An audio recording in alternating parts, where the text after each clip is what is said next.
GMNA uses artificial intelligence for generated speech, visuals, and production. AI-generated content may contain errors. Please verify important information before making decisions or taking action.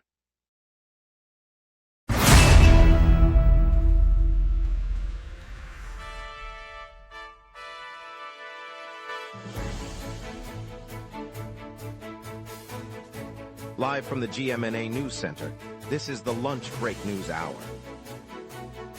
Good afternoon, Montreal. I'm CJ Waterhouse. Today we'll see former Olympic wrestling champion Anatoly Bykov back at the Pierre-Charbonneau Center and hear why the Caisse has paused funding for the Brossard REM Tower. Traffic's light with only minor delays, and Café St. Henry just opened a new spot near Notre Dame. Over to you, Jeff. Montreal's Urban Scouts Day Camp launches this Saturday, welcoming children ages 6 to 12 for guided tour of historic neighborhoods, public transit routes, and local landmarks. Registration is free for residents, with spots limited to 100 participants per session, held at the Jean Talon Community Center from 9 to 3. Camp activities include map reading challenges, bike safety drills, and interactive city planning games designed to boost confidence in navigating Montreal's diverse boroughs. Eager faces await the day camp's adventures, and there's plenty more to explore, lots to get to. Let's begin together. Good morning, Montreal. Former Olympic wrestling champion Anatoly Bykov is back at the Centre Pierre-Charbonneau today, marking the first time he has set foot in the arena since his gold medal triumph at the 1976 Games. The 50-year interval sees the former champion, now living a low-key life in the city, touring the facility that once hosted his historic bout. Visitors to the center can watch Bykov observe the wrestling mats and meet a handful of local athletes who have arranged a brief demonstration.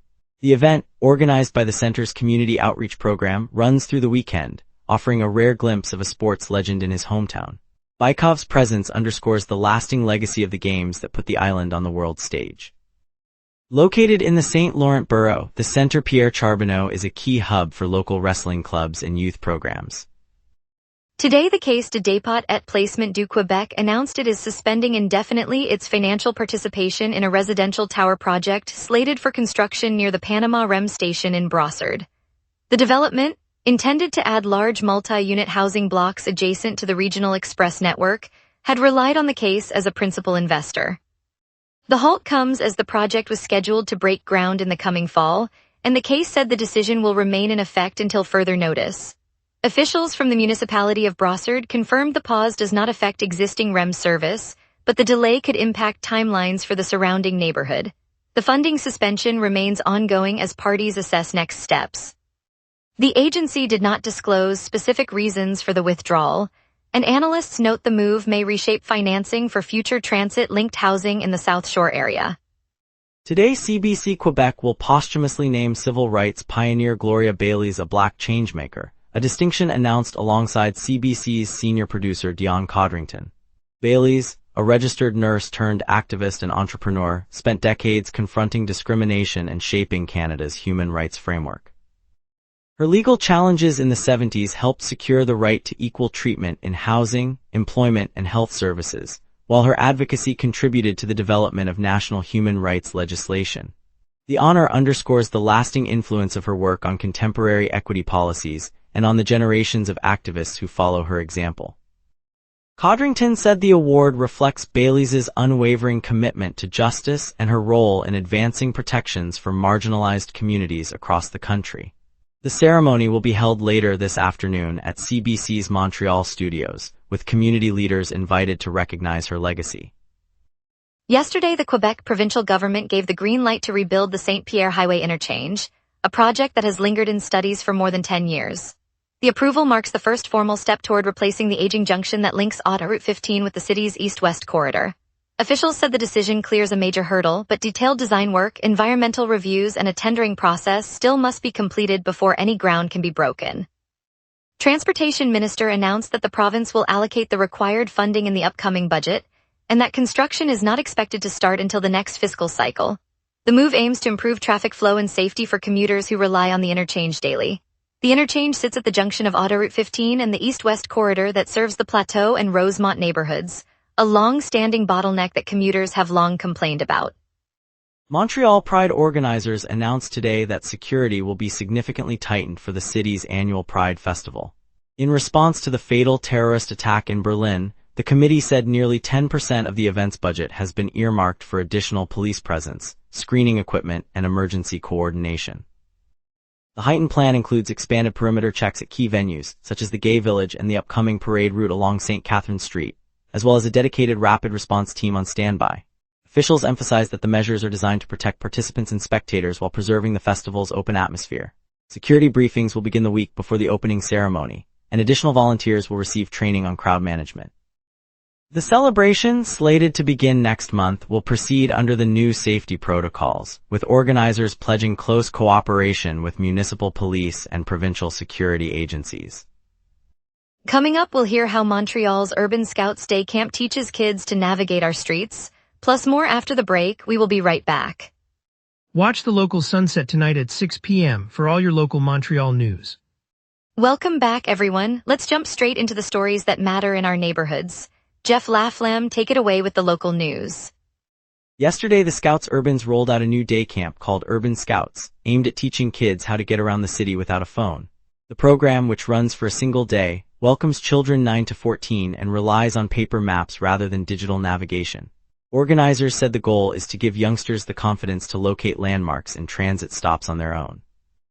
The concept has been tried in Toronto for 10 years before arriving here, and the pilot in Montreal hopes to spark a similar interest in street smarts. Participants spent the morning tracing routes, learning basic compass points and practicing short walks to familiar sites.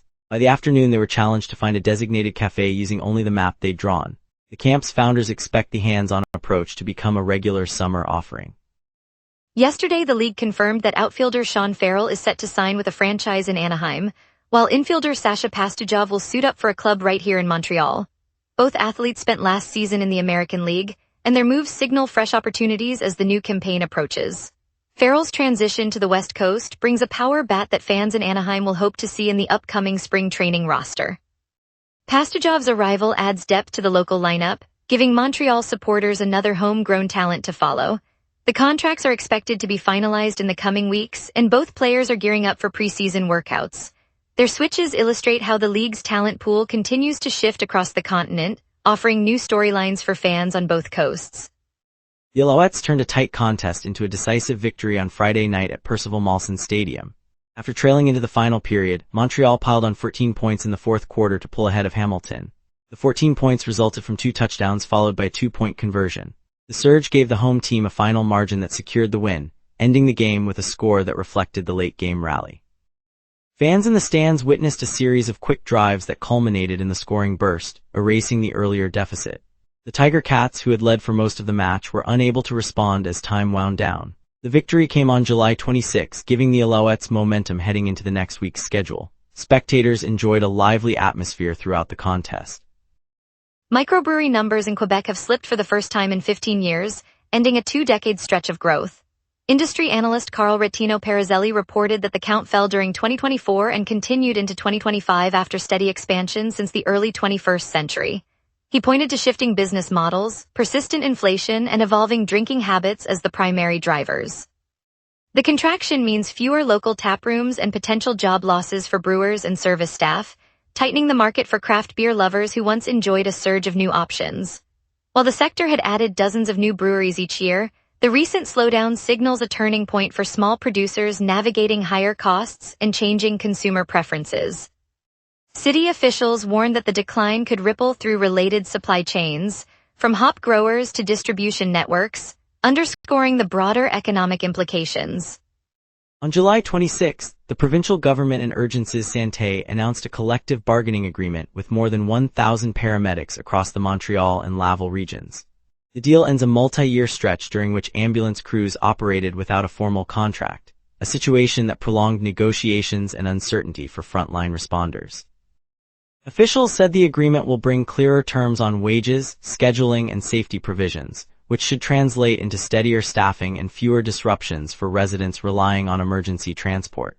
The pact will be presented to the paramedic membership for a vote in the coming weeks, and once endorsed, it will be signed by the government. Stakeholders expect that clearer compensation and shift rules will help maintain adequate crew levels, potentially reducing ambulance wait times during peak periods. The resolution also removes a lingering source of tension between health officials and emergency workers, allowing attention to shift toward improving service quality. Now let's check the afternoon outlook with our weather team and see what's in store. An advancing low and a southwest jet are loading the afternoon with a rapid rain surge. On this date, the all-time high reached 31.4 degrees Celsius in 2025, set during an unprecedented heat wave that shattered the previous record by over a degree. The record low of 13.9 degrees Celsius fell in 2017, when a deep Arctic surge plunged the city into a bitter snap. By contrast, the climate normal for today sits around 26 degrees for the high and 16 degrees for the low, underscoring how today's temperatures sit comfortably between those extremes. The live radar now paints a ribbon of moderate rain sliding eastward across the South Shore, poised to brush the island at about 1 p.m.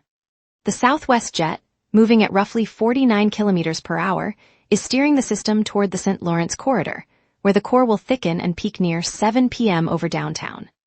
After that, the band will taper off and clear by roughly 9 p.m., while the northward sector remains dry and featureless. At noon, the city sits under a thick cloud deck at 23 degrees, humidity high and dew point 19 degrees, a classic sign of a moist low-pressure center that is still falling. The southwest jet overhead fuels the instability, allowing temperatures to climb to 28 degrees by 3 p.m. before the incoming rain pushes them down to 21 degrees as the heavy downpour arrives near 7 p.m. UV index 3 reflects the muted sun behind the clouds.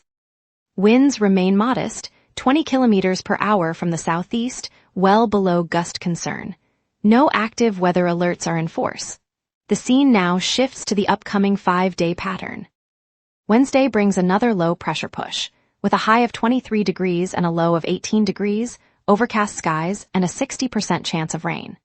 Thursday eases slightly as the system drifts east, delivering a high of 25 degrees, low of 19 degrees, and only a 20% rain chance, leaving the day mostly drizzly. Friday clears dramatically under a ridge, offering a high of 27 degrees, low of 19 degrees, and predominantly clear conditions. Saturday returns to cloud cover, high 28 degrees, low 21 degrees, overcast but dry. Sunday reintroduces a deep moisture plume, delivering a high of 27 degrees, low 19 degrees, and a heavy rain risk with a 60% probability. This stretch showcases a classic swing from unsettled midweek to a brief summer lull before a final wet finale. And that's your weather. Remember, the lunch break is also available as a podcast. Listen anytime on Apple Podcasts or wherever you get your podcasts. We'll give you traffic updates with minor delays, spotlight Cafe St. Henry's new location, and recap the off-season sports chatter. We will be right back. Watch the local sunset tonight at 6 p.m. for all your local Montreal news. On the island, the most severe disruption is the closure of the Isle-aux-Tourtes Bridge. A major collision has halted traffic in both directions, diverting vehicles onto Autoroute 40 and the Trans-Canada route. Queues are already forming and likely will persist through late morning.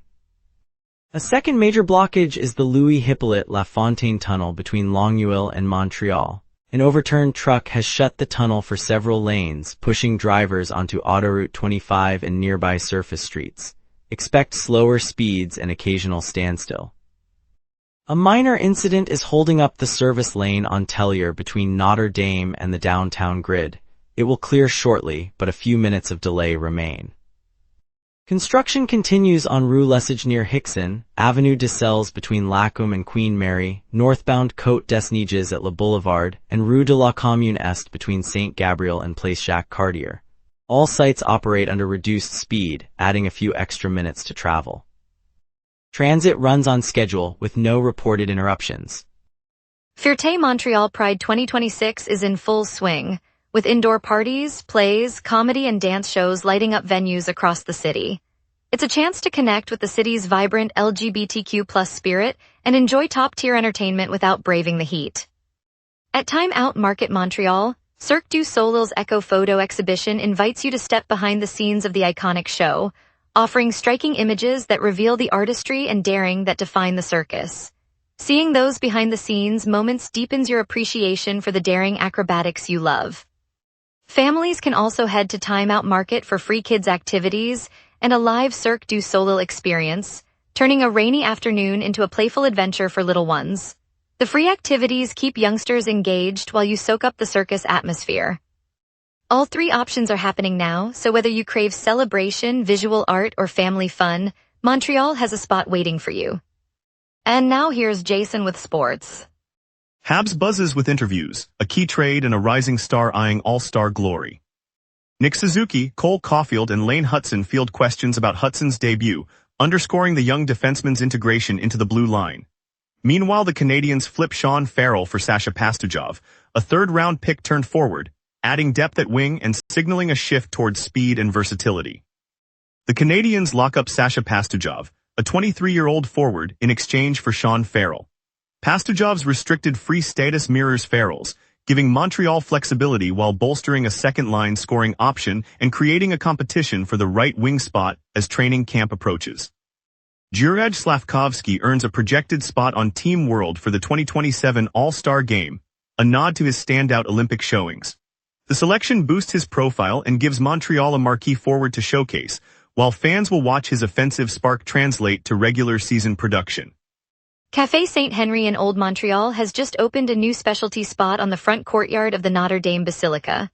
The coffee shop blends the city's love of espresso with the historic charm of the basilica's stone arches, offering handcrafted drinks and pastries that echo the neighborhood's French-Canadian roots.